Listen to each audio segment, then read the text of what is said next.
Doctor Sandeep, मैं जरा यही बात जो आपने प्रश्न अगर सुन लिया हो, नहीं तो मैं रिपीट कर दूं। क्या भारत सबसे कमजोर कड़ी है ब्रिक्स की, और अमेरिका का जो उल्लू सीधा होना है वो किसी भी तरह से ब्रिक्स को या तो डिसइंटीग्रेट करे या खत्म करने के उसमें है, तो क्या उसका उस मतलब वो हमारे माध्यम से ब्रिक्स में सेंध लगा रहे हैं डॉक्टर संदीप? बिल्कुल, क्योंकि देखिए ब्रिक्स एक बहुत बड़ी चुनौती है। नाम से ही कितना स्पष्ट है, ब्राजील, रसिया, इंडिया, चाइना, साउथ अफ्रीका, ये दुनिया के सबसे मजबूत और ऐसे देश हैं जो भविष्य में बहुत बड़ी चुनौती हो सकते हैं अमेरिका की दादागिरी के लिए। और अमेरिका कभी नहीं चाहेगा कि इस तरह के देश कोई भी स्थायित्व को ले आ पाए किसी भी मामले में, चाहे वो इकोनॉमिक हो, वर्ल्ड ऑर्डर के मामले में हो। इसीलिए ये जो ब्रिक्स थे, इनका भी उद्देश्य था कि एक जो डॉलर के ऊपर इनकी एक तरह की निर्भरता है वो भी खत्म हो, और ये न्यू डेवलपमेंट बैंक का कॉन्सेप्ट ले आए थे, जिसमें चाइना एक बड़ी खासी अच्छी खासी का रुपया लगाने के लिए तैयार भी था। तो इस तरह से एकदम साफ बात है, सीधी बात है कि कमजोर कड़ी इसलिए है क्योंकि इंडिया जो है, इंडिया का जो नेतृत्व है वो एक संशय में है। वो नेगोशिएट भी नहीं कर पा रहा है अमेरिका से उस तरह से जिस तरह से उसको अपनी जनता के लिए, अपने इंटरेस्ट के लिए करना चाहिए। तो मुझे लगता है कि जो आपका सवाल है इसका सीधा सीधा उत्तर यही है कि कमजोर कड़ी जरूर भी बन चुका है और ये ब्रिक्स होना चाहिए, क्योंकि ब्रिक्स जो है एक बहुत खूबसूरत एक कॉन्सेप्ट था जिसमें जो पश्चिमी देशों पर मैंने जो पश्चिमी देशों का एक तरह से एक दबाव है या एक कहा जाए मोनोपोली है एक तरफ से हर क्षेत्र में, चाहे वो अर्थ हो, संस्कृति हो, दुनिया के ऊपर कब्जे का मामला हो, हर तरह का डोमिनेंस है। उस डोमिनेंस को इस तरह का संगठन चुनौती दे सकता था, और भारत तमाम मैंने इस तरह के अस्पष्ट कारणों की वजह से उसमें एक कमजोर कड़ी तो है ही, और संस्कृत में कहावत है कि संशयात्मा विनष्टते, एक संशय के स्थिति में है कि उसको करना क्या है, और उसकी वजह से उसकी एक क्लियर कोई अंडरस्टैंडिंग भी नहीं है, क्लियर कोई उसका मतलब डिसीजन नहीं है।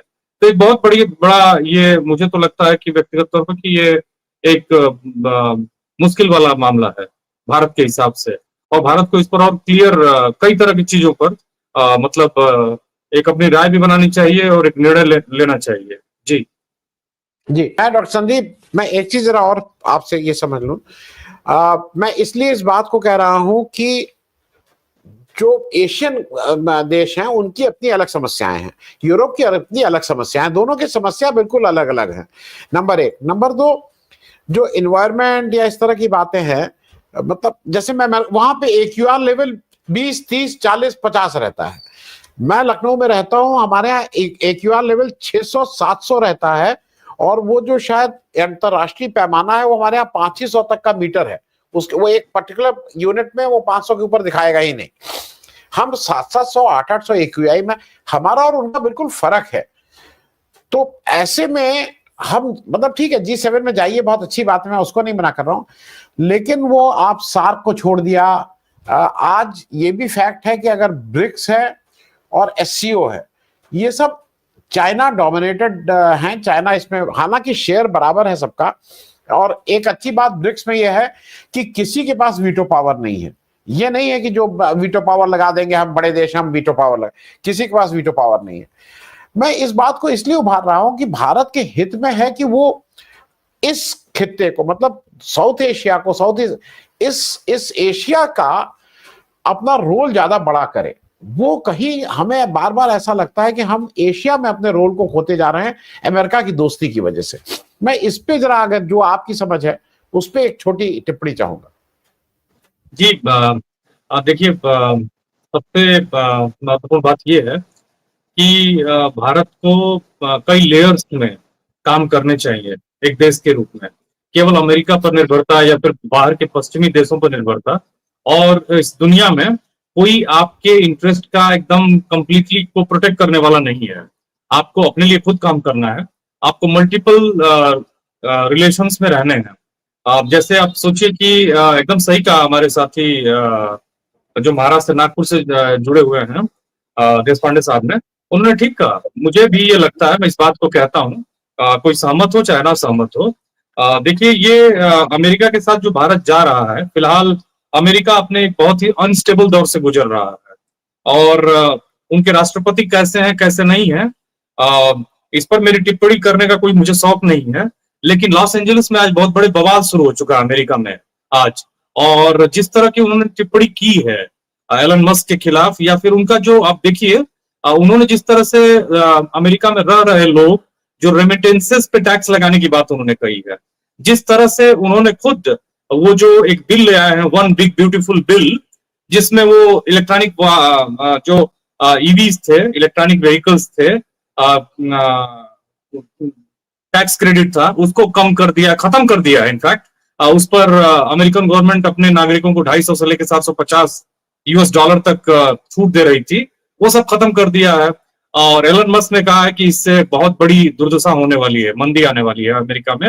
उन लोगों में इतना मतभेद बढ़ गया उस बिल को लेके, पहले तो झूठ बोले वो, जो सोचिए जो जिस व्यक्ति ने उनको चुनाव जितवाया या उनके साथ था, उनका सहयोगी था, एक एक करके सब उनसे दूर होते जा रहे हैं। तो आप सोचिए कि क्या वो रिश्ता नरेंद्र मोदी जी के साथ निभाने वाले हैं?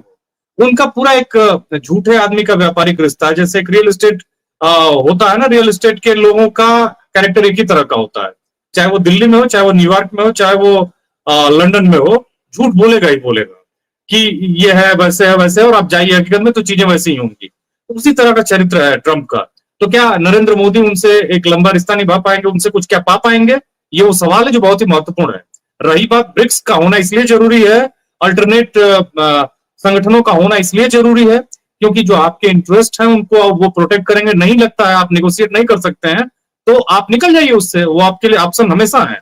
सही कहा आपने कि वीटो पावर तो देखिए IMF में अमेरिका के पास है और पश्चिमी देशों के पास पूरा नियंत्रण है। जब मंदी आई, ग्लोबल मंदी आई, तो किस तरह से छोटे छोटे देशों को मदद की थी IMF ने, चाहे वो ग्रीस था, चाहे वो आयरलैंड था, ये छोटे छोटे देश इनको बचाया तमाम तरह की दिक्कतों से।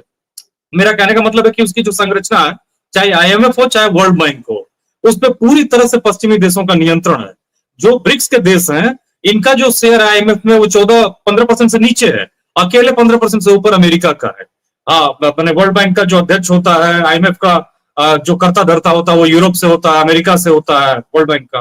तो ऐसे में इन देशों की हैसियत क्या है? देखिए, भारत ने व्यापार में कई चीजें शुरुआत की। उसने सऊदी अरेबिया के साथ रियाद और रुपए में डील करना शुरू किया, मलेशिया के साथ किया, फिर उसके बाद उसने रसिया के साथ भी कुछ मामलों में किया।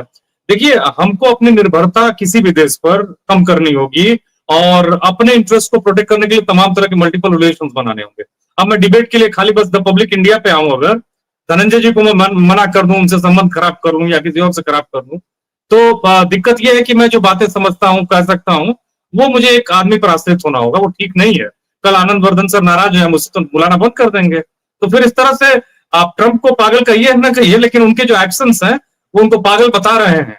वो जिस तरह से उनके ऊपर जो आरोप मस्क ने लगाया कि इनका नाम उस डायरी में था, जो सेक्स स्कैंडल में जो व्यक्ति था, स्प्लिट क्या नाम है उसका।